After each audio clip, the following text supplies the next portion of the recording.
it's really a lead by example, I think, philosophy to life, and having the impact and influence that you want to make in the world rather than focusing on power and titles, right? And so when I talk about it, it's about, for instance, can you be honest with other people about your mistakes, your struggles, so that other people can relate with you, right? And so that they feel that they can also make mistakes. Is it about if you're living your values so that other people can? Is it about if you are, standing up for what's right so that other people feel bold enough to do the same? So for me, it's not just about the title, because I think when I was younger, I thought that, if you were CEO, you were president, all these titles, right? It meant that you had power and impact. But I think the older that I got, the more I realized that actually just because you have the title doesn't actually mean that you have a good impact, right? And so titles and by nature power allows you to make an impact, but it doesn't necessarily always mean a good one.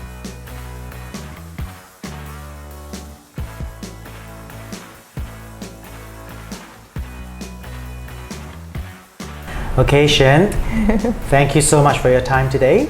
Great to be here with you. Thank you so much for bringing your book. Yeah, love it. I will definitely read it. Hungry for Disruption. Before we talk a little bit about the book, I just want to ask you a few questions about your vision on leadership. Now, obviously you are young and very, very clever.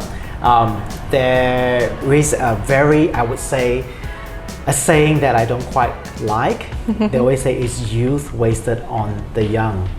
Yeah. On young leaders. So as you were progressing through your career path, what are some of the challenges that you face becoming a leader, and how did you overcome it? Yeah, so I think just to kind of frame it, I think the nature of being young and kind of from my generation of zillennial, whatever you want to call it, millennial, Gen Z, is that we were born like sustainability natives as well as digital natives. And so we grew up kind of seeing the vast advancement of technologies like AI, like 3D printing, right? But at the same time, we also experienced this urgency in terms of the climate agenda and doing something about global warming, right? And I think it's kind of the confluence of these things that has made us kind of want to act instead of just speak, right? And you can see it with people like Greta Thunberg and whatnot. And I think being young, when you're young, it's part of that kind of hunger to act rather than just speak. And so we have so much energy and kind of drive to do that it often gets seen as we're just young and idealistic, right? And I think that's a lot of what I've experienced, that, when I'm trying to drive something and make, an impact or change, I'm often being seen as idealistic or too naive, right, to make a difference. And for me, it's kind of showing other people around me, whether they're older or don't see the world the same way that I do in terms of a future that is better, and trying to actually have a conversation with them and seeing that this is possible, like these are the solutions we need to work towards in order to see that better future for ourselves, right? And it's not idealistic, it's not naive. In fact, it's a must for us to act. And I think when you're young, you still have that impatience and hunger, right? And I think that's kind of how I've noticed my generation kind of acting. And I think the way I've approached that is, again, having that conversation to say, how can we actually work together towards a better food future, right? And for me, it's a better food future. And working with people, whether they're old or young, to actually do that. Yeah. What about social pressure, of you, whether personally or professionally, whether you can challenges, failures, whether you have the grit to complete what you set out to do, and obviously, with your fellow generations, how do you face that? Yeah, I mean, I've definitely faced, so much social pressure. Like, I grew up a very big perfectionist and A+ student. I was pressured a lot of my life to be a doctor, a lawyer, or I had that expectation of myself as well, right? And I also grew up in quite a competitive kind of environment in school, and so I definitely felt it, but then I always felt different in a way, because I knew very early on I kind of had a good sense of purpose in terms of who I was, and I spent a lot of time introspecting and thinking about who I am, what I want out of life, and how was I gonna navigate this path of life that honestly looked different than a lot of examples around me.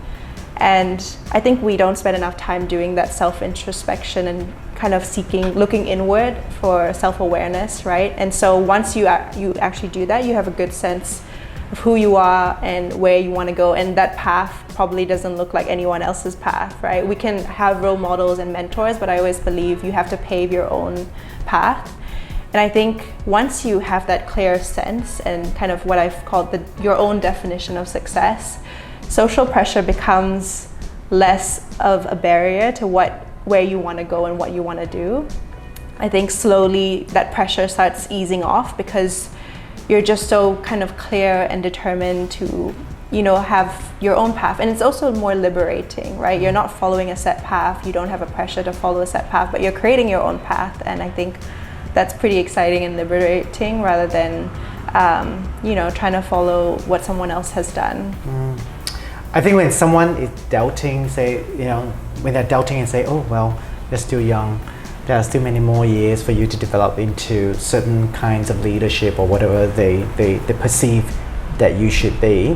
How do you manage that, I would say, judgment and frustration? And how do you continue to communicate your vision clearly? Yeah. I think the very simple answer is to just be very you and realistically and authentically you, because I truly believe that all the opportunities that I've gotten is a result of me putting out that passion, that with purpose I call, right? Pursuing that passion with purpose, that drive to create impact in my industry, food and agriculture, and that intention to make a difference, right? That is beyond a title or beyond power, right?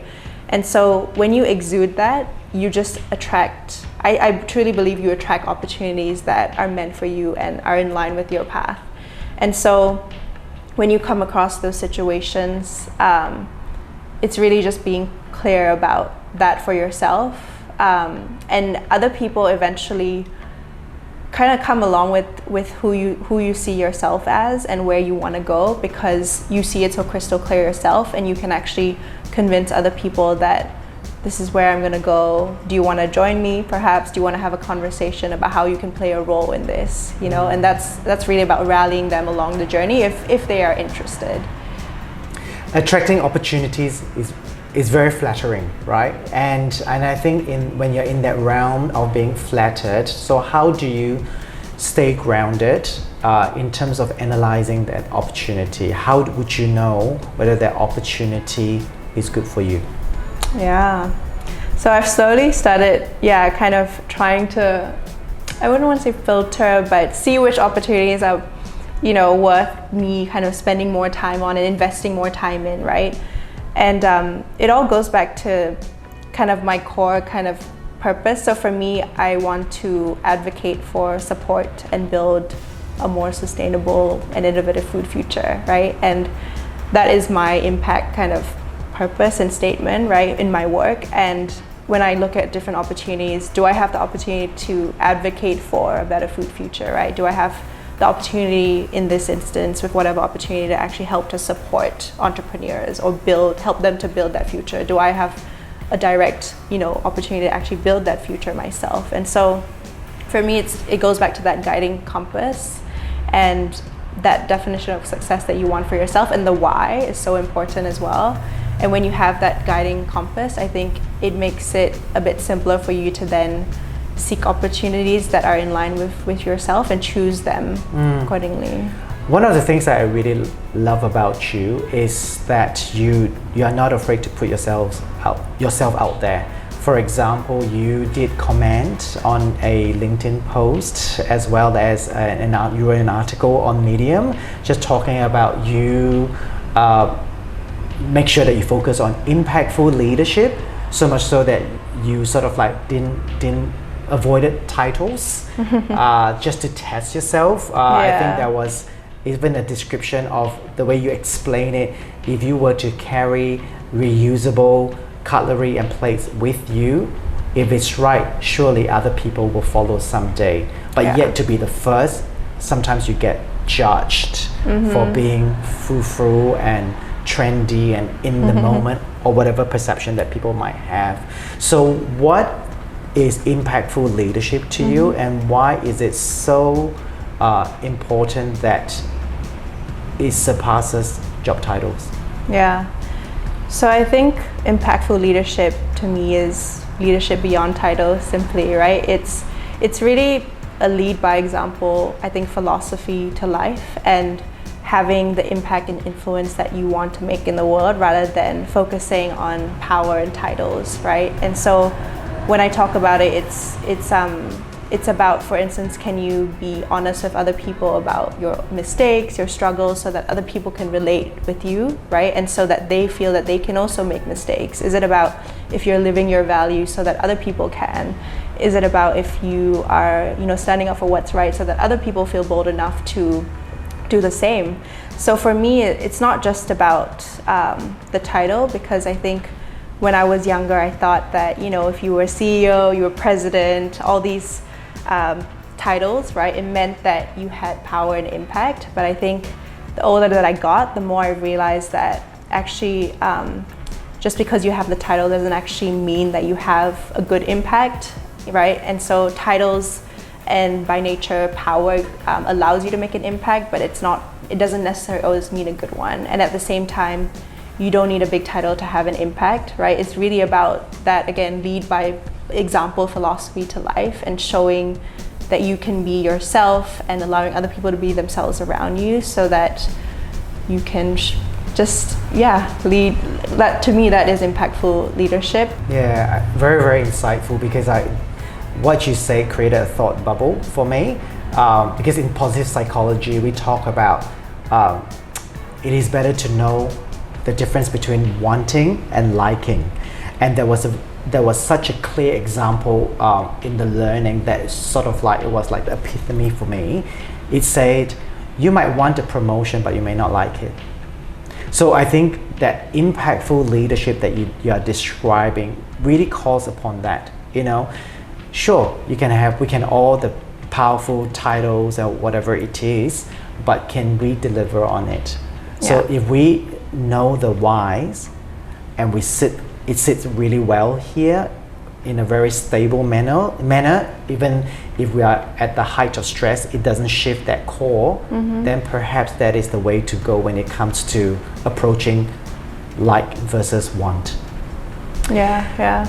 You talk a little bit about apologizing for making mistakes and so forth. So how often do you do that? Apologizing to other people? Yeah. It's something, in work I'm really working towards, right? And bringing that vulnerability to work is not always easy when you are in a leadership position, because you want to act as an example, right? And you want to show your team that you're perhaps working in the right way, you're leading by example, but it doesn't work, because of course you make mistakes, right? We're all human and we have our own struggles, right? And so I think it's very important to me to share with my team vulnerably when that is the case, right? Because it allows them the opportunity to then feel comfortable doing the same. And I think, again, trying not to vilify failure in the workplace, because it's necessary, right, to success. And in fact, sometimes failure can actually play a good role, because it means that if they're comfortable with failure, it means that they know when, for instance, they need to terminate a project before you spend too much money on it, right? And they're comfortable with having that failure and feeling that failure in order to prevent something that's even worse, like spending millions on a project when you know it might be a failure. But if they are fearful of that failure, they might not do it. So there's a business case for it, but there's also I think, human-centered reason for why you should bring vulnerability to work. So I also think that it's very important to be mindful of our response to failure, to mistakes, and I think that, I mean, owning up is great. Thank you very much for saying that. And I feel that the response part is so important, because I think the way we respond really forms and become our narrative, and it shows who we are. But it is okay to be honest. It is okay to say that. When I typically say that and people who know me will know that I'm relatively impatient, very passionate. Sometimes it becomes even like very fixed-minded as a leader sometimes. But I think that it is okay to acknowledge that we are like this, because we have to be authentically us. Yeah, and it's so important in our generation today, where social media, LinkedIn, everything is all a highlights reel, right? And not just within your team, but also publicly, right? Because with a highlights reel, it's so easy to feel that, oh, everyone is successful in this, they got on this job, they spoke here, XXX. And so for me, I have experienced, I think, my peers or people trying to put me on a pedestal, right? Because of whatever I've done, and by no means do I think I'm accomplished or whatever, but I have seen people, see me like that, and it makes me quite uncomfortable, because I realize they don't actually know when I've failed or I've made a mistake, and that's why they've put me on a pedestal. And that makes me very uncomfortable, actually, because I'm not being real with people, right, and authentic in terms of showing both sides, the good and the bad. And so I'm really trying to make a conscious effort to actually share when I do make mistakes, right, even publicly, because it normalizes that sharing of mistakes and failure that I think we all need to have, so that things like, I think mental illness is obviously a huge problem, right, and feeling alone and feeling that sense lack of worth, right, and it's also related to these highlight reels that we see, and not kind of normalizing being able to share your mistakes and failures. During our offline chat, we did talk a little bit about it's so good that we are seeing more vulnerability now, but it is equally important to have to be responsible from a commercial perspective. So what are your views on that? I think we talked about a little bit about radical candor and the concept of showing that vulnerability and caring, but also being able to be responsible in terms of setting expectations, right, when you're a leader, and challenging directly, giving feedback and criticism. And the best way to sum that up is, kind but firm, right? And so for me, as someone who, I'm in a position where I sometimes manage people who are older than me, and I have, had to do that, or I'm on a panel maybe with people who are older than me a lot of the time, giving that kind of leveling myself to be the same level, and being able to receive criticism but also give criticism, right, but in a very kind, compassionate way, is something that is very important, I think, as a leader. And so that's something that I really try to bring to work and situations that I'm put in. Tell us a little bit about your book, Hunger for Disruption.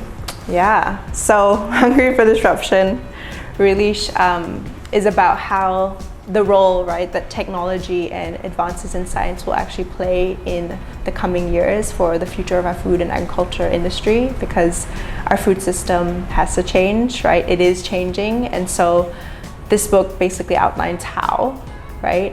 And so it provides that vision for how advances in things like smart agriculture, in cell-based technologies, are actually going to really revolutionize and change our food industry for the better, and create a more sustainable, inclusive, and nutritious food future that we need to see if we're going to nourish and not just feed 10 billion people by 2050. So the book talks you through different kind of technologies and innovations that will really change our thinking behind how we're going to achieve those changes in our food system. Knowing what you know now, what do you think leadership will look like, particularly conscious leadership will look like in 10 years' time? I think two things. Number one, human-centered, and I think we talked about COVID, right? Leveling the playing field for all of us and being that equalizer, in understanding that we all struggle, we make mistakes, and we're all human at the end of the day, and bringing that kindness, compassion, and ability to make mistakes to work. But then coupling that with that ability to give feedback and like challenge directly, right? So there's that part, and I think what we talked about impactful leadership, and not just focusing on the title of, okay, I need to get to CEO, I need to get to president, or I even need any of these titles to actually make a difference. Because I think we're seeing young leaders like Greta Thunberg, right, that have made a difference without having any title. And I think being able to democratize that leadership and have anyone be a leader based on how they're actually living their life and showing people around them how to be authentic, right, and how to be themselves is, I think, a form of leadership in itself. So I don't believe in that pedestal of leadership and, you know, everyone is around here. I believe that if you can make an impact, then you are a leader in your own right. Totally, from the grounds up. Yeah.